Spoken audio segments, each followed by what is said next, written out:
नमस्कार साथियों, मैं रवि बेनीवाल लक्ष्य क्लासेज सिरसा से बोल रहा हूं और आज हम इतिहास पढ़ेंगे और इतिहास में बात होगी खिलजी वंश की।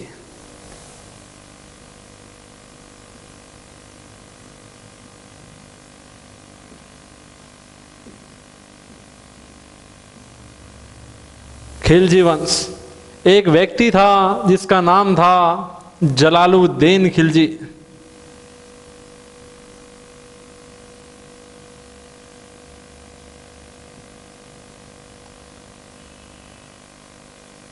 साथियों, गुलाम वंश में एक व्यक्ति था जिसका नाम था बलबन, और बलबन के बाद में उसका जो उत्तराधिकारी बना जिसका नाम था केकुबाद, और केकुबाद के बाद में आया क्यूमर्स। क्यूमर्स एक छोटा सा 3 महीने का बच्चा था जिसके बारे में कहा गया कि यहीं बड़ा होकर दिल्ली का सुल्तान बनेगा। तो उस समय एक वृद्ध व्यक्ति था जिसका नाम था जलालुद्दीन खिलजी, और जलालुद्दीन खिलजी बुलंदशहर का सूबेदार था।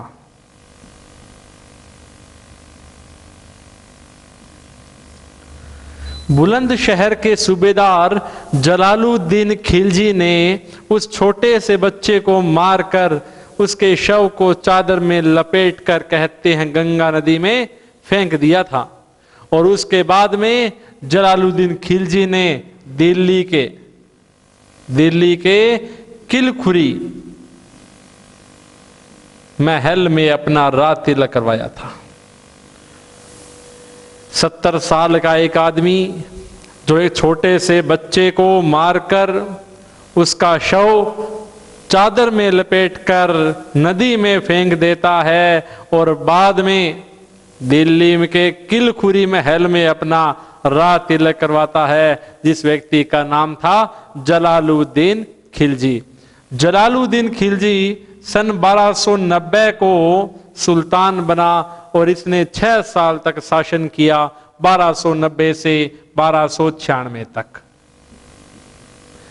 1290 से 1296 तक 6 साल तक राज किया था जलालुद्दीन खिलजी ने। तो जलालुद्दीन खिलजी के बारे में कहा जाता है कि यह एक वृद्ध व्यक्ति था और यह एक ऐसा व्यक्ति था जिसने अपने साम्राज्य के सभी जातियों के लोगों को संतुष्ट करने का प्रयास किया। यह नहीं चाहता था कि ऐसा कदापि ना हो कि कोई लोग मेरे बारे में बुरा भी कहे।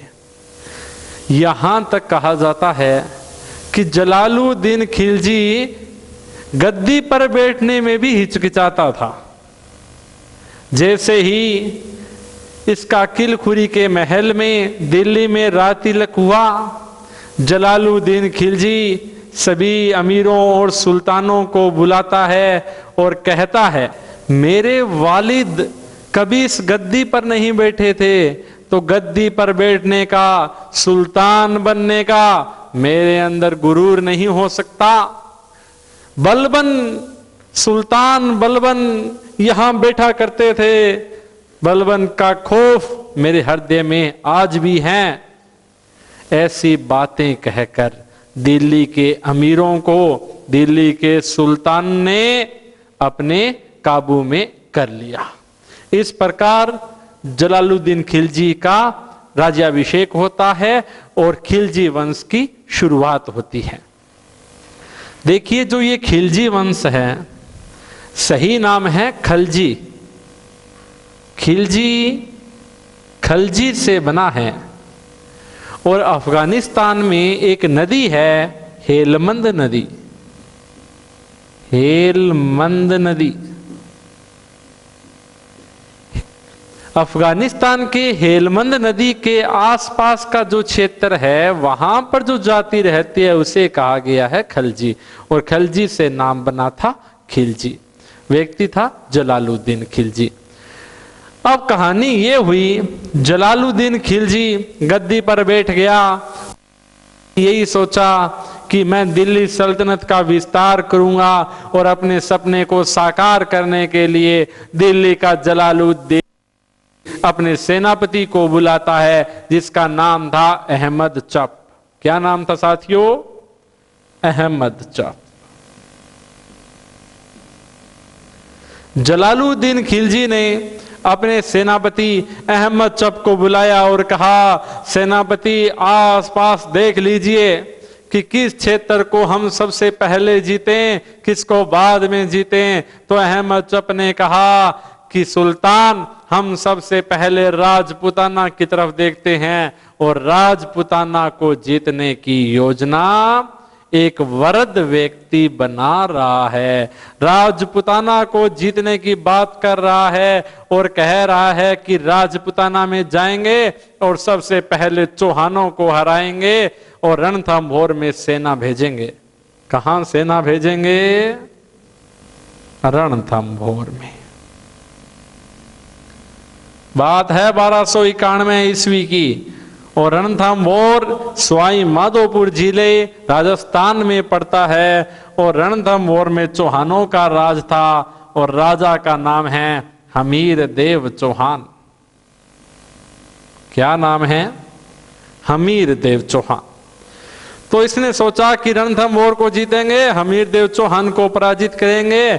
इसी को सार्थक करने हेतु ये 1291 में दिल्ली से प्रस्थान करता है और साथ में इसका सेनापति अहमद चप है।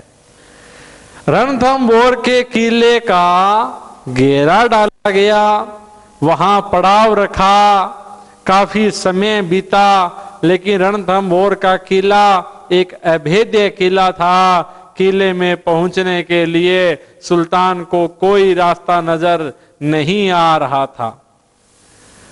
8 महीने तक पड़ाव रखा, बाद में तंग हो गया और अब सोच रहा है कि क्या किया जाए जिससे रणथंभौर को जीता जाए। तभी साथियों एक घटना घटी। दिल्ली में मंगोलों ने आक्रमण कर दिया। दिल्ली में मंगोल जाति ने आक्रमण कर दिया। आक्रमण होता है 1291 में। अब दिल्ली में जो इसके अमीर उलेमा, इसके वजीर बैठे थे, उनके सामने विकट समस्या उत्पन्न हो गई। सुल्तान पहले से दिल्ली में उपस्थित नहीं है, ऊपर से मंगोलों का खतरा उत्पन्न हो गया है और मंगोलों का नेता था अब्दुल्ला। मंगोलों का नेता कौन था? अब्दुल्ला। बात कब की है? 1291 की।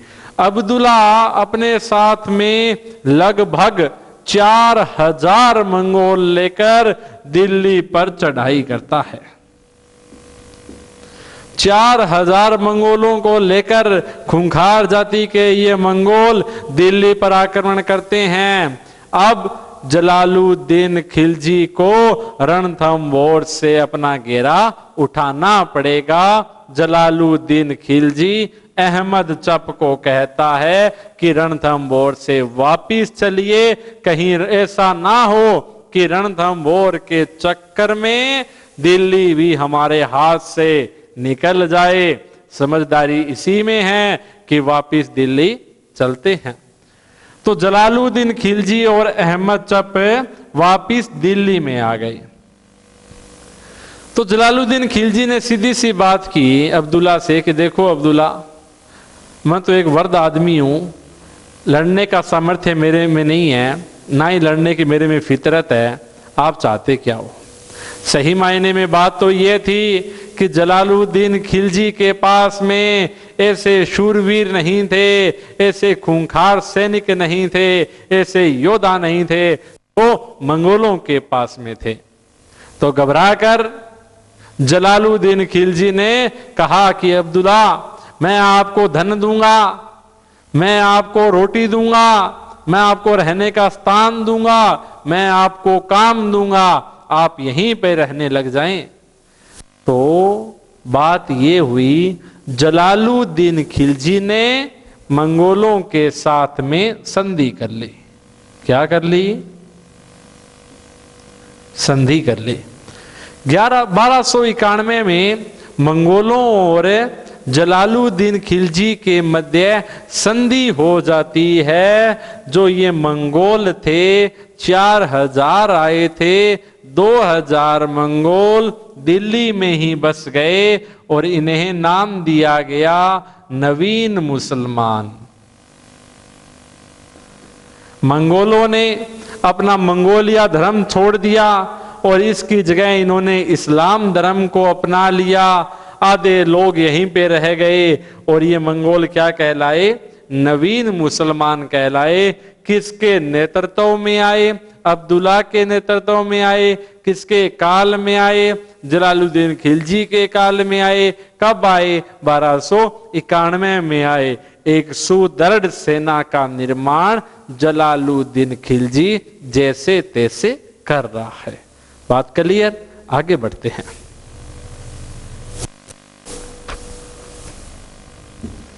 जलालुद्दीन खिलजी का राज्याभिषेक दिल्ली में होता है। जलालुद्दीन खिलजी बलबन के समय बुलंदशहर का सूबेदार था। मंगोलों के साथ में संधि 1291 में हुई। 1291 में ही अपने सेनापति अहमद चप को रणथंभौर पर हमला करता है। अब जलालुद्दीन खिलजी के पास में एक विशाल सेना आ गई है और अगले ही बरस 1292 में जलालुद्दीन खिलजी ने सोचा कि जो कसर पिछले बरस रह गई थी उसे अब पूरा किया जाए, रणथंभौर को अब जीता जाए। कौन सी जगह है? रणथंभौर। जलालुद्दीन खिलजी सन 1292 में रणथंभौर को के किले को जीतने के लिए योजना बनाता है और अपने सेनापति अहमद चप को लेकर आता है। रणथंभौर में चौहान राजाओं का राज था और व्यक्ति का नाम था हमीर देव चौहान। क्या नाम था? हमीर देव चौहान। तो बात यह हुई, अहमद चप आया और 8 महीने तक, साथियों 8 महीने तक रणथंभौर के किले का घेरा डाला गया, लेकिन अभी तक जलालुद्दीन खिलजी को रणथंभौर के किले में प्रवेश करने का कोई भी मार्ग नहीं मिल रहा। करते करते समय व्यतीत होने लगा। दिल्ली की व्यवस्थाएं बिगड़ने लगी क्योंकि सुल्तान बने हुए अभी 2 ही साल हुए हैं और इन 2 सालों में सुल्तान अधिकतर समय दिल्ली से बाहर ही रहा है, तो दिल्ली की व्यवस्थाएं बिगड़ने लगी है। तभी जलालुद्दीन खिलजी के मन में आया कि रणथंभौर तो मैं नहीं जीत सकता, कहीं ऐसा ना हो जाए कि दिल्ली ही मेरे हाथ से चली जाए। और इस बात को मन में लेकर अपने सेनापति अहमद चप से जलालुद्दीन कहता है कि अहमद चप यहां से घेरा उठा लीजिए, हम वापिस दिल्ली जाएंगे। किसको कहा गया? अहमद चप को। अहमद चप को कहा गया कि घेरा उठा लीजिए। अहमद चप ने कहा, सुल्तान ये क्या बात हुई? हम 2 बार आ गए हैं, 7-7 8-8 महीने पड़ाव रख रहे हैं और आप कह रहे हैं चले जाएं। सुल्तान की प्रतिष्ठा का क्या होगा? इससे आने वाली हमारी खिलजियों की पीढ़ियां इससे क्या समझेगी? आपकी तौहीन हो रही है, ऐसा मैं नहीं चाहता हूं। तभी जलालुद्दीन खिलजी ने अपना दिमाग लगाया और कहा, अरे अहमद चप, मैं एक वर्द मुसलमान हूं, मुसलमानों का खून बहाना मेरी फितरत में नहीं है। ऐसे 10 किलो को मैं मुसलमान की दाढ़ी के एक बाल के बराबर भी नहीं समझता। कुल मिलाकर भरी भूरी बातें करके जलालुद्दीन खिलजी रणथंभौर से चला जाता है। तो साथियों, रणथंभौर का 2 बार घेरा डाला, दोनों बार असफल रहा जलालुद्दीन खिलजी। जलालुद्दीन खिलजी का ये कथन बहुत बार पेपर में पूछा गया है। जलालुद्दीन ने कहा था, मैं एक वर्द मुसलमान हूँ, मुसलमानों का खून बहाना मेरी फितरत में नहीं है, ऐसे 10 किलों को मैं मुसलमान की दाढ़ी के बाल के बराबर भी नहीं समझता। समय बीतता चला गया साथियों, समय आया 1296 का। 1296 का वो काल जिसमें जलालुद्दीन खिलजी की नींव हिल गई थी। साथियों, बात कर रहा हूं 1296 की, और दिल्ली का सुल्तान है जलालुद्दीन खिलजी। तो जलालुद्दीन खिलजी का एक भतीजा था जिसका नाम था अली। क्या नाम था? अली। जलालुद्दीन खिलजी का भतीजा भी है, जलालुद्दीन खिलजी का दामाद भी है। तो ये जो अली है ये एक जगह का सूबेदार है, जगह का नाम है कड़ा मणिकपुर। कौन सी जगह है? कड़ा मणिकपुर का अली सूबेदार है। बात कब की है? 1296 की। तो कहते हैं कि अली ने 1296 में देवगिरी का अभियान किया। साथियों, कहां का अभियान किया गया? देवगिरी। देवगिरी कहां पड़ता है? महाराष्ट्र में। तो 1296 में देवगिरी का अभियान किया गया अली के द्वारा, और इतिहासकार कहते हैं कि अली ने देवगिरी को इतना लूटा कि वहां से 100 ऊंटों पर लाद कर धन लाया था। 100 ऊंटों पर लाद कर धन लाया था अली कड़ा मणिकपुर से। और जानकारी नहीं दी गई है किसको? जलालुद्दीन खिलजी को। अली इसका दामाद है, अली इसका भतीजा है। अली इसका दामाद भी है, इसका भतीजा भी है। तो अली ने अपने ससुर को, अपने चाचा को इस बात की जानकारी नहीं दी कि मैं 100 ऊंटों पर लाद कर धन देवगिरी महाराष्ट्र से लाया हूं। थोड़े समय बाद मित्रों, थोड़े समय बाद पता लगा जलालुद्दीन खिलजी को कि अलाउद्दीन अली ने ऐसा ऐसा कुछ अभियान किया था, मुझे जानकारी ही नहीं दी।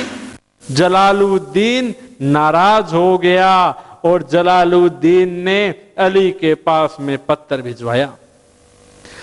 जलालुद्दीन ने कहा, अली, मैं आपको आदेश देता हूं कि आप दिल्ली दरबार में हाजिर हो जाइए। कूटनीतिज्ञ था अली। अली ने प्रत्युत्तर में पत्र लिखा और कहा, चाचा जान, मुझे शर्म महसूस हो रही है, मैं कैसे आपसे नजरें मिलाऊं? मैं आपसे नजरें नहीं मिला सकता। आप स्वयं आ जाएं, ये सारा धन ले जाएं, मैं तो आपको ये सारा धन देने के लिए तैयार बैठा हूं। कौन कहता है? अली कहता है। बहकावे में कौन आया? जलालुद्दीन। कहते हैं कुछ ही सैनिकों के साथ में जलालुद्दीन दिल्ली से चल पड़ा, अली से मिलने के लिए जा रहा है। अली को पता लगा कि कुछ सैनिक लेकर जलालुद्दीन आ रहा है। अली ने एक कूटनीति का प्रयोग और किया। अली ने दोबारा पत्र लिखा और इसमें पत्र में लिखा गया, चाचा जान, क्या मेरे पे विश्वास ही नहीं रहा? आप सैनिक लेकर मेरे पास आ रहे हैं, चलो आप रुक जाइए, मैं आ जाऊंगा यदि आपको विश्वास ही ना हो तो। दोबारा बहकावे में आ गया जलालुद्दीन। केवल 1-2 लोगों को ही लेकर अली से मिलने चला गया। अली ने जैसे ही जलालुद्दीन को देखा, जलालुद्दीन को गले से लगा लिया, माफी मांगने लगा। तभी अली के इशारे पर 2 व्यक्तियों ने, जिनका नाम था मोहम्मद सलीम और गुरुबख्श ने, इन दोनों व्यक्तियों ने जलालुद्दीन के सीने में खंजर घोंप दिया गया। किसकी हत्या कर दी गई? जलालुद्दीन खिलजी की हत्या अली ने कर दी, 1296 में कर दी। और इतिहासकार कहते हैं कि जलालुद्दीन के सर से खून टपक रहा था और अली ने अलाउद्दीन खिलजी ने शाही मुकुट धारण कर लिया। यानी अब सुल्तान कौन बन गया है? अलाउद्दीन खिलजी। अली ने, कहते हैं इतिहासकार, जलालुद्दीन के सर से अभी खून ही टपक रहा था और अली ने शाही मुकुट धारण कर लिया। कड़ा मणिकपुर में जलालुद्दीन को मारकर उसका कटा हुआ सिर हाथ में लेकर ये अलाउद्दीन दिल्ली पहुंच गया और दिल्ली की गद्दी पर जाकर बैठ गया। 1296 की बात है मित्रों। कब की बात है? 1296 की। और दिल्ली का सुल्तान कौन बनता है? अलाउद्दीन खिलजी। महत्वपूर्ण कैरेक्टर है, इसके बारे में क्वेश्चन अक्सर पूछे जाते हैं। अब हम पढ़ेंगे अलाउद्दीन खिलजी को।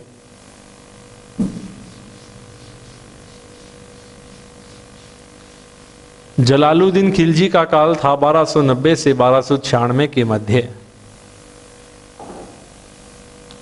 व्यक्ति का नाम है अलाउद्दीन खिलजी।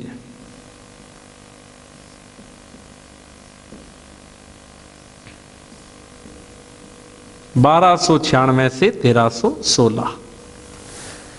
अलाउद्दीन खिलजी अपने पूर्वज को मारकर गद्दी पर बैठा तो जाहिर सी बात है दिल्ली की जनता ने, दिल्ली की आवाम ने अलाउद्दीन को सुल्तान स्वीकार नहीं किया।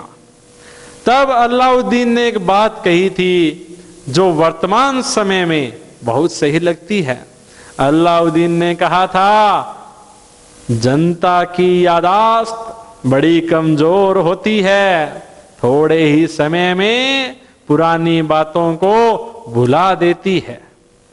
उसने कहा था कि जनता की यादाश्त बड़ी कमजोर होती है, थोड़े ही समय में पुरानी बातों को भुला देती है। और ऐसा कहते हुए अलाउद्दीन जो देवगिरी से 100 ऊंटों पर लाद कर जो धन लाया था वो सारा धन दिल्ली की जनता में बांट दिया गया। दिल्ली की जनता ने अलाउद्दीन को स्वीकार कर लिया। सभी के खाते में 15-15 लाख आ गई। समझ में आई बात? अलाउद्दीन खिलजी क्या बन गया? सुल्तान बन गया। तो इसीलिए इतिहासकार कहते हैं कि अलाउद्दीन खिलजी ने दिल्ली को दिल्ली में नहीं देवगिरी में जीता था। कहां जीता था? देवगिरी में। साथियों, गद्दी पर बैठ गया अलाउद्दीन खिलजी। एक महान क्रूर राजा, महान था या कायर था, विवेचना आगे हो जाएगी। अलाउद्दीन खिलजी गद्दी पर बैठता है, पैसा बांट दिया है, आवाम इससे पूरी तरह से खुश है, जो चाहती है वो सुल्तान उन्हें दे रहा है।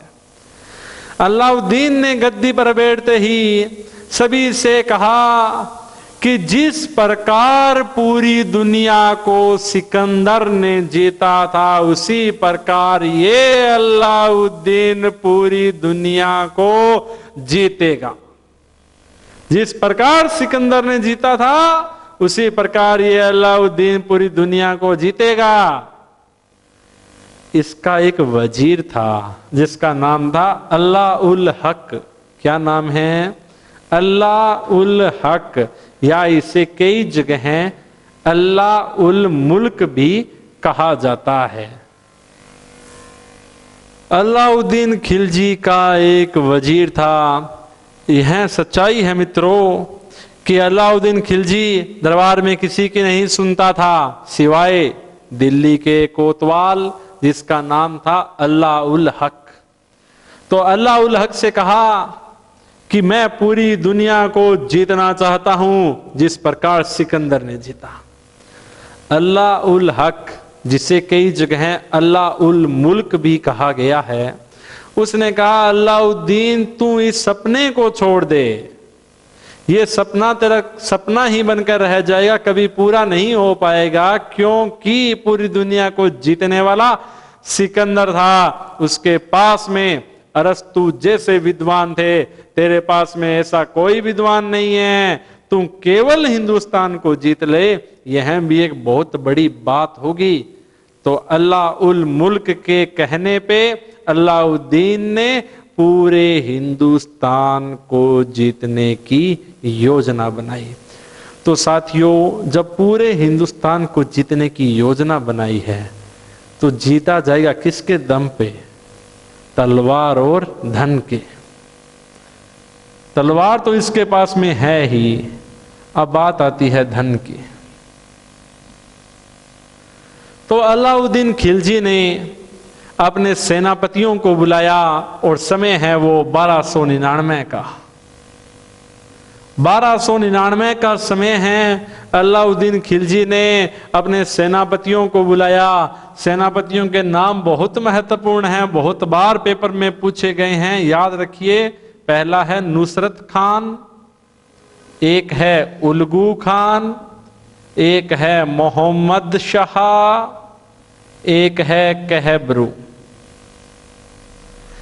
देखिए, नुसरत खान, उलगू खान और दो मंगोलों के नेता हैं मोहम्मद शाह और कहबरू।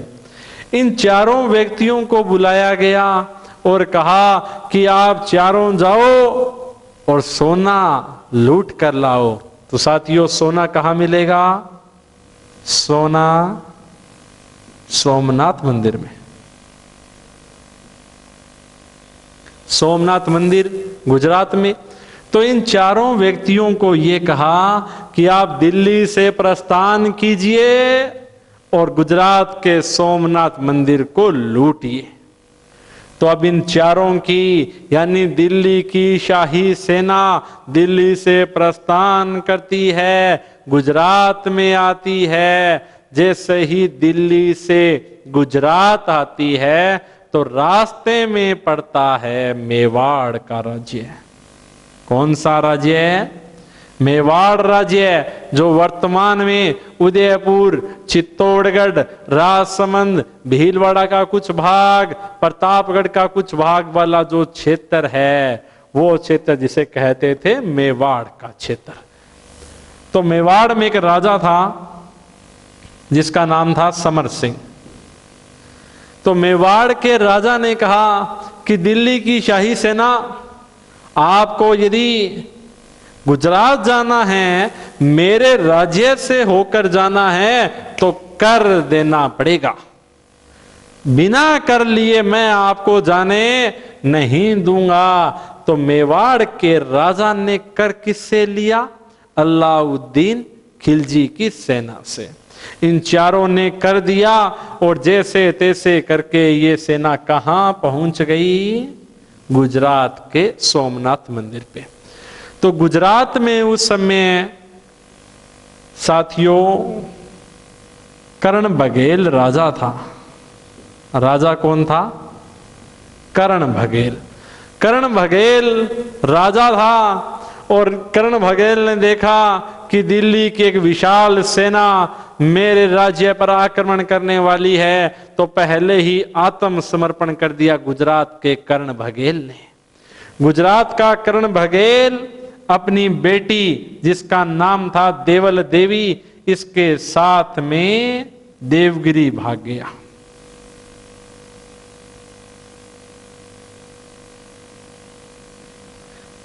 कर्ण बघेल अपनी बेटी देवल देवी के साथ में देवगिरी भाग गया और कर्ण बघेल की एक पत्नी थी जिसका नाम था कमला देवी। कमला देवी नुसरत खान के हाथ लग गई। नुसरत खान कमला देवी को अलाउद्दीन के पास ले गया। अलाउद्दीन ने कमला देवी के साथ में निकाह कर लिया। तो इसके बाद मेरे साथियों ये हुआ कि जैसे जैसे ये लूटपाट हो रही है, अलाउद्दीन खिलजी से पहले के सुल्तानों ने एक नियम बनाया हुआ था लूटे हुए धन को लेकर।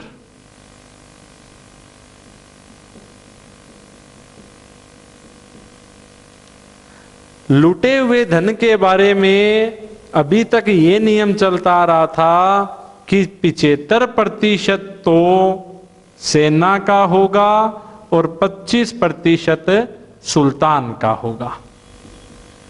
यानी सेना जो भी धनराशि लूटेगी 75% हिस्सा सैनिकों को बांट दिया जाएगा, 25% हिस्सा सुल्तान के पास में पहुंचाया जाएगा। लेकिन अलाउद्दीन ने इस नियम को उल्टा कर दिया। उसने कहा 75 मेरे को ला कर दो, 25 रख लो। इस बात का विरोध इन दोनों ने किया। मोहम्मद शाह और कैबरून ने नुसरत खान और उल्गू खान को कहा हमें बराबर का धन चाहिए, हमें बराबर का धन दो, हम बराबर का धन लेंगे। तो ये जाति से मंगोल थे, खूंखार थे। इन दोनों व्यक्तियों ने इन दोनों को ही लूट लिया। इन दोनों व्यक्तियों ने इन दोनों व्यक्तियों को लूट लिया और ये दोनों व्यक्ति मोहम्मद शाह और कैबरू यहां से भागकर रणथंबोर में चले गए। जो भी बात हुई होगी उसके बाद में नुसरत खान और उल्गू खान, नुसरत खान और उल्गू खान आए तो मेवाड़ के रास्ते से थे, लेकिन वापिस दिल्ली मेवाड़ के रास्ते नहीं गए थे, वो गए थे जालोर के रास्ते। किस रास्ते? जालोर। और जालोर में राजा था कानड़देव चौहान। साथियों, यहां से क्वेश्चन 100% पूछा जाता है। दिल्ली से 4 व्यक्ति आए, नुसरत खान, उल्गू खान, मोहम्मद शाह और कैबरू। 2 मंगोल हैं, 2 अन्य व्यक्ति हैं। चारों आए मेवाड़ के रास्ते से थे, लेकिन बाद में यहाँ पे लड़ाई हो गई। 2 यहाँ से रणथंबोर चले गए और इन दोनों की और बाकी सेना जालोर के रास्ते दिल्ली जा रही है। जब ये लोग नुसरत खान और उल्गू खान इस मंदिर को लूटकर जालोर के रास्ते दिल्ली जा रहे थे, तभी जालोर के राजा कानड़देव चौहान ने इन दोनों को और लूट लिया। देखो, बड़े लूटे जा रहे हैं ये। नुसरत खान उल्गू खान को पहले तो इनने लूटा, फिर इसने भी लूट लिया। जैसे तैसे करके ये दोनों लोग अलाउद्दीन खिलजी के दरबार में हाजिर हुए और कहा सुल्तान। अलाउद्दीन जैसे ही देखता है इन दोनों को कि वाह वाह सेना आ गई है, तो सोना लेकर आएंगे, सोना तो रानियों को बहुत पसंद होता है। अब नुसरत खान और उल्गू खान को देखकर कहा लाओ लाओ सोना दो। उन्होंने कहा किस बात का सोना दे, सोना है ही नहीं। क्यों नहीं है? तो इन्होंने कहा कि सोना हमसे लूट लिया। अरे किसने लूट लिया? तब ये लिस्ट बना के देते हैं कि जैसे ही हम दिल्ली से चले थे, पहले तो मेवाड़ के राजा ने हमसे कर लिया, फिर ये गुजरात का कर्ण बघेल देवगिरी भाग गया, बाद में इन दोनों ने विद्रोह कर दिया, जालोर के राजा ने हमसे सोना लूट लिया। क्रोधित हुआ अलाउद्दीन खिलजी और अलाउद्दीन खिलजी अब कहता है इन राजपूत राजाओं को इनके किए की सजा जरूर मिलेगी। तभी एक वाकया मेवाड़ के राजघराने में होता है। साथियों, देखिए क्या होता है। अलाउद्दीन खिलजी राजपूत राजाओं से नाराज है और एक घटना मेवाड़ राज्य में होती है।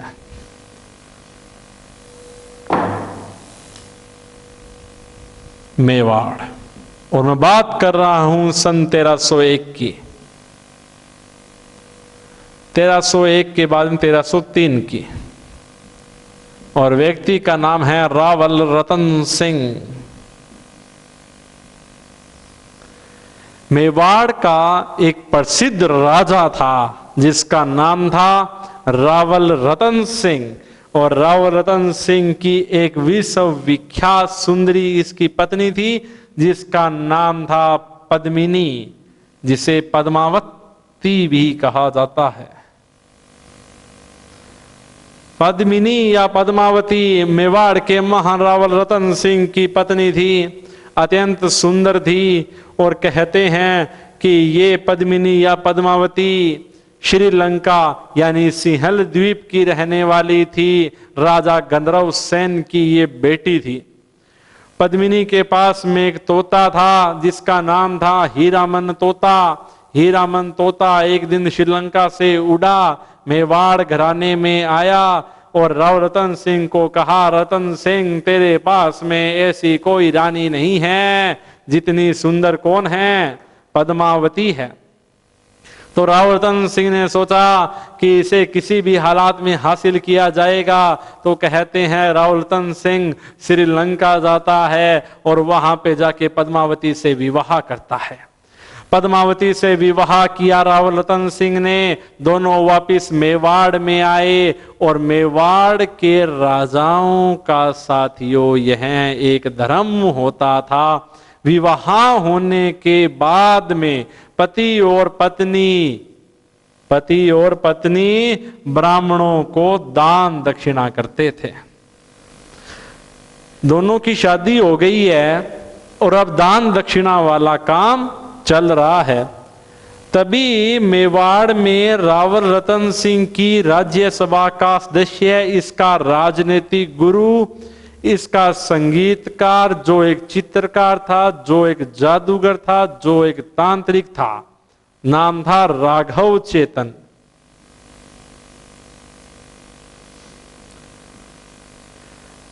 रतन सिंह और पद्मावती दोनों दान दक्षिणा कर रहे हैं। तभी राव रतन सिंह की राज्यसभा का सदस्य, जो इसका एक राजनीतिक गुरु भी है, जो एक संगीतकार भी है, जो एक ज्योतिष भी है, जो एक तांत्रिक भी है, जो एक जादूगर भी है, नाम था राघव चेतन। तो कहते हैं राघव चेतन और पद्मावती के आपस में सभी के सामने भरे दरबार में ज्ञान पे चर्चा होती है, सवाल जवाब होते हैं। तो जैसे जैसे ये पद्मावती राघव चेतन के सवालों का जवाब देता है, वैसे वैसे राघव चेतन पद्मावती से प्रभावित होता है, अद्भुत इसे बताता है और राघव चेतन की बुरी दृष्टि पद्मावती पर पड़ती है। और इस बात का पता जब राव रतन सिंह को लगा कि राघव चेतन की बुरी दृष्टि मेरी पत्नी पे, मेरी पद्मिनी पे है, तो राघव चेतन ने दरबार में, राघव चेतन को भरे दरबार में रतन सिंह ने बुलाया और कहा गया कि हमारे यहाँ पे ब्राह्मणों और गायों का वध नहीं किया जाता, पर आपने जो हरकत की है वो बहुत ओछी है। इसीलिए राघव चेतन मेरे राजनीतिक गुरु, आपको मेवाड़ राज्य से देश निकाला दिया जाता है। मेवाड़ राज्य से देश निकाला राघव चेतन को दिया गया। राघव चेतन मन ही मन में अपने आप को, राघव चेतन मन ही मन में अपने आप को अपमानित महसूस कर रहा है और सोच रहा है कि किसी भी हालात में किसी हद तक जाना पड़े, मेवाड़ राज्य से बदला लिया जाएगा। और ये दिल्ली के सुल्तान के पास चला गया, अलाउद्दीन के पास चला गया। और इतिहासकार कहते हैं अलाउद्दीन के महलों के बाहर जाकर ये बैठ गया। अपनी संगीत की धुन पर इसने अलाउद्दीन को मोहित कर लिया। अलाउद्दीन ने इससे दरबार में बुलाया। इसने सारा कुछ कहा कि आपके पास में ऐसी कोई हूर नहीं है जैसी हूर पद्मिनी है। आप कहते हो कि सबसे सुंदर चीज आपके पास में है, लेकिन दुनिया की सबसे खूबसूरत तो पद्मावती मेवाड़ के महाराव रतन सिंह के पास है। साथियों, अलाउद्दीन कहा करता था कि खुदा के द्वारा बनाई गई हर एक नायाब चीज पे अलाउद्दीन का अधिकार है। कहा करता था अलाउद्दीन, खुदा के द्वारा बनाई गई हर एक नायाब चीज पे अलाउद्दीन का अधिकार है। पद्मावती को किसी भी कीमत में हासिल किया जाएगा, पद्मावती को हरम में लाया जाएगा। अलाउद्दीन खिलजी ने अपनी सेना तैयार कर ली। बात है मित्रों, जनवरी का महीना था 1303 की।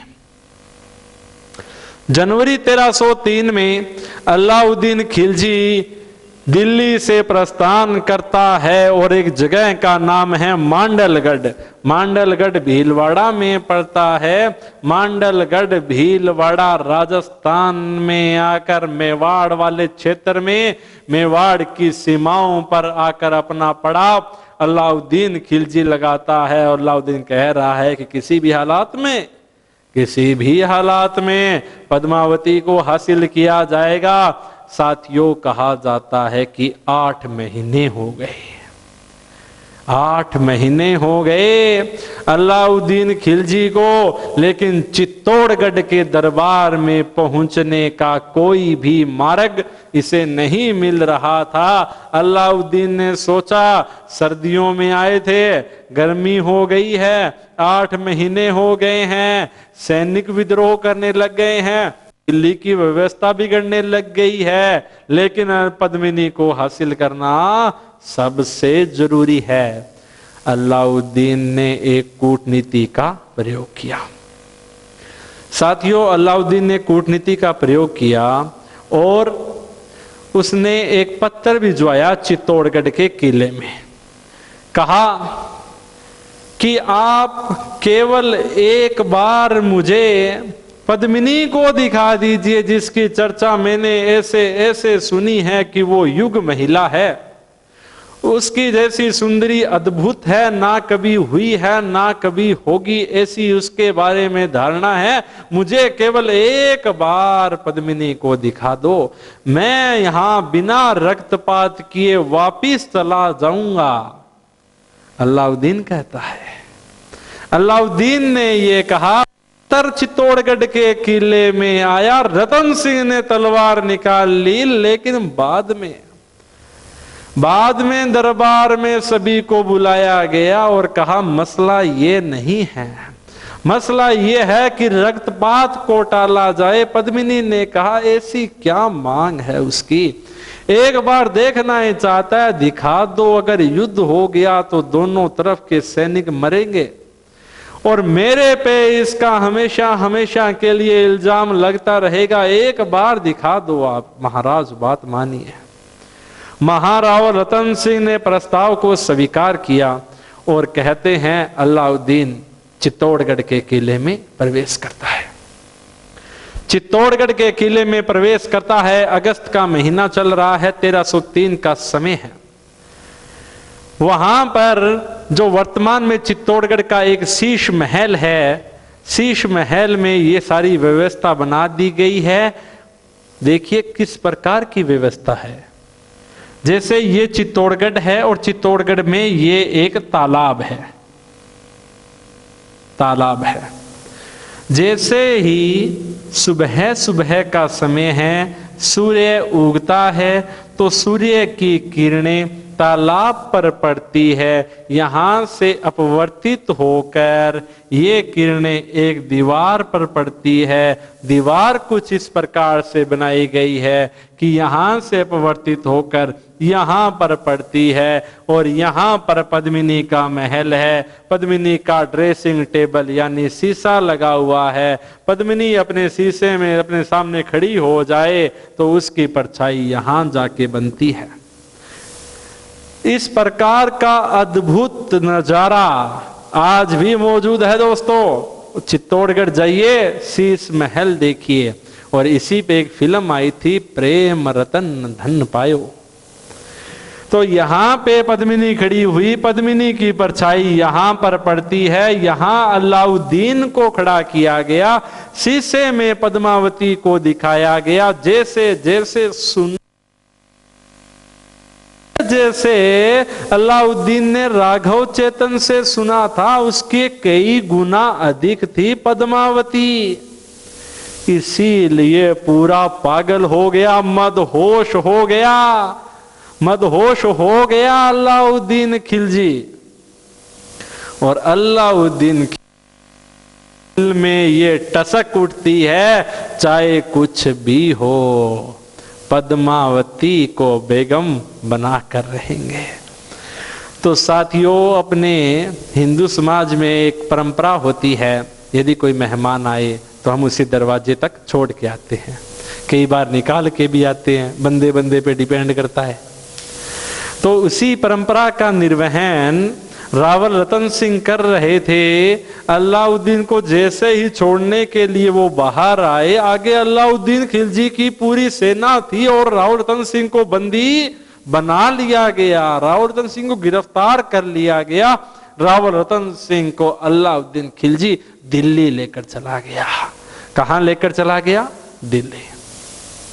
अब दिल्ली में बैठा है अलाउद्दीन खिलजी और उसके पास में मेवाड़ के महान रावल रतन सिंह कैद है। मेवाड़ के महान रावल रतन सिंह कैद है और दिल्ली में बैठा है अलाउद्दीन खिलजी। दिल्ली से बैठे बैठे सुल्तान ने पत्र भेजा चित्तौड़गढ़ में और कहा, यदि आपको मेवाड़ के महारावल जीवित चाहिए तो पद्मिनी को भेज दो। जैसे ही पत्र आया, मेवाड़ के राजघराने में समस्या विकराल उत्पन्न हो गई कि महारावल पहले से ही नहीं है, ऊपर से ये तुगलकी फरमान आ गया है। तभी कहते हैं पद्मावती सुंदर थी, लेकिन उसमें बुद्धि भी थी, बुद्धिमती थी, चालाक थी। उसने अपने सभी वजीरों को, सभी सामंतों को, सरदारों को, अपने सेनापतियों को बुलाया और कहा कि हम ऐसे आत्मसमर्पण नहीं कर सकते, लेकिन जिस प्रकार की तुच्छ चाल, जिस प्रकार की ओछी हरकत अलाउद्दीन ने की है, उसे माफ भी नहीं किया जा सकता है। तो कहते हैं साथियों, पद्मावती ने अलाउद्दीन के पास में पत्र भेजा और कहा, सुल्तान मैं आ जाऊंगी, मैं आ जाऊंगी, लेकिन मेरी कुछ शर्तें हैं, आप शर्त पूरा कर देना, फिर मेरे से निकाह कर लेना। अलाउद्दीन, तू शर्त बोल। उसने कहा कि मेरी पहली शर्त यह है कि मुझे राघव चेतन का कटा हुआ सर मेवाड़, मुझे राघव चेतन का कटा हुआ सर चित्तौड़गढ़ में चाहिए। अलाउद्दीन ने कहा मंजूर है। राघव चेतन को बुलाया और राघव चेतन चित्तौड़गढ़ में भेज दिया गया। अब ये दोबारा पद्मावती कहती है कि सुल्तान, मेरी दूसरी शर्त ये है कि जब मैं आऊंगी तो सबसे पहले मुझे महारावल से मिलने दिया जाएगा, उससे पहले मेरे कोई हाथ नहीं लगाएगा, बाद में तो लगाएंगे। इसके बाद में उसने तीसरी शर्त रखी कि जब मैं आऊंगी तो मेरे साथ में मेरी 1600 दासियां भी आएगी। जब मेवाड़ की राजमाता किसी की गुलाम बनने जा रही है तो 1600 दासियां स्वतंत्र कैसे रह सकती है, वो भी मेरे साथ आएगी। उसने कहा सुभान अल्लाह। सैनिकों में खुशी की लहर दौड़ पड़ी कि 1600 आ रही है और चित्तौड़गढ़ में व्यू रचना तैयार हो रही है। चित्तौड़गढ़ में मां दुर्गा का अवतार लिए रानी पद्मावती सभी सैनिकों और सेनापतियों और को बुला कर कह रही है कि आप सभी, आज वो समय आ गया है जिसमें क्यामत होनी है। सभी सैनिकों, अपनी धरा का धर्म निभाना है, इसीलिए अपने वस्त्रों को बदल लीजिए। 1600 सैनिकों को कहा महिलाओं के वस्त्र धारण कीजिए, ओढ़निया ओढ़निया पहन लियो, बिंदी बांदी लगा लियो। ये कहा गया, महिलाओं के वस्त्र पहनाए गए, वहां पर डोलियां सजाई गई और डोलियां में अंदर जवान बिठा दिए गए, साथ में वहां पे तलवारें भी हैं। पालकियां रवाना हुई, दिल्ली में आए। अलाउद्दीन पागल है, जाम पर जाम ले रहा है, पद्मावती आ रही है, वर्षों का सपना साकार हो रहा है। कहते हैं साथियों, अलाउद्दीन तो पूरा पागल था पद्मावती को हासिल करने के लिए। और जैसे ही पद्मावती दिल्ली में प्रवेश होती है तो शर्त के मुताबिक पहले महाराव रतन सिंह से मिलती है। तो जैसे ही महाराव रतन सिंह से मिलने गई तो कहते हैं कि ऐसी ऐसी बेड़ियों में जकड़ा हुआ था रतन सिंह को जिसे कोई योद्धा नहीं काट सकता। लेकिन वो देवी का अवतार महिला पद्मावती अपनी तलवार के एक ही धार से, एक ही झटके से उन बेड़ियों को काट देती है और महाराव रतन सिंह को आजाद करवा लेती है। रतन सिंह को आजाद करवा लिया। उसके पीछे गोरा और बादल थे, उनको सुरक्षित भाग प्रदान कर दिया गया। अलाउद्दीन को जब तक पता लगता ये पद्मावती तो दिल्ली की सीमाओं से भी बाहर निकल गई। अलाउद्दीन को लगता है कि अलाउद्दीन के साथ में धोखा हो गया और अलाउद्दीन अब की बार अपने साथ में मंजनीक, गोफन, भरकुटी जैसे पत्थर बरसाने वाले यंत्रों को लेकर चित्तौड़गढ़ की ओर प्रस्थान करता है। कहते हैं साथियों, चित्तौड़गढ़ के किले की दीवारों को तोड़ दिया गया, मंजनीक से तोड़ा गया, गोफन से तोड़ा गया। ये पत्थर बरसाने वाले यंत्र थे। जैसे ही इनको तोड़ा गया तो अब अलाउद्दीन को लगा युद्ध अवश्य भावी है और इन दोनों के मध्य अलाउद्दीन और रतन सिंह के मध्य युद्ध की शुरुआत होती है। 26 अगस्त 1303 का वो दिन था जिस दिन ये महासंग्राम हुआ और इस युद्ध में धोखे से रतन सिंह को मार दिया गया। जैसे ही ये जानकारी महलों में पहुंची कि महाराव रतन सिंह वीरगति को प्राप्त हो गए हैं, तभी रानी पद्मावती ने जौहर की ज्वालाओं को तैयार कर लिया गया। अलाउद्दीन खिलजी का सुना हुआ था, देखा हुआ था कि राजपूतों की वीरांगनाएं अपने आप के सतीत्व की रक्षा के लिए अपने आप को मार देती है, दुश्मनों के हाथ नहीं लगती है, सतीत्व की रक्षा करती है। तो कहते हैं युद्ध भूमि में बीच से ही अलाउद्दीन खिलजी महलों की ओर प्रस्थान करता है। तो इतिहासकार कहते हैं कि जैसे ही अलाउद्दीन खिलजी महलों के लिए प्रस्थान किए, वहां पर पद्मावती की राख भी ठंडी हो चुकी थी। यानी रानी पद्मावती ने 1600 दासियों के साथ में जौहर कर लिया था। साथियों, जौहर कर लिया गया, लेकिन नियति कहती है कि वो एक क्रूर शासक था जिसने मरी हुई पद्मावती को भी हासिल करने का प्रयास किया। और कहते हैं कि अलाउद्दीन ने कहा, जीते जी तो ना सही, मरी हुई ही सही, मैं पद्मावती को हासिल करके रहूंगा। और ऐसा कहते हुए अलाउद्दीन ने पद्मावती की सारी भस्म को अपने शरीर पर लगा दिया।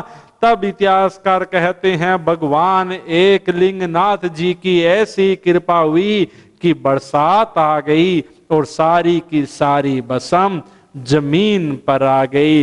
इस प्रकार अलाउद्दीन राजनीतिक रूप से तो युद्ध जीत गया, लेकिन वो नैतिकता के दौर में सदा सदा के लिए पराजित हो गया। साथियों, धन्यवाद। Thank you.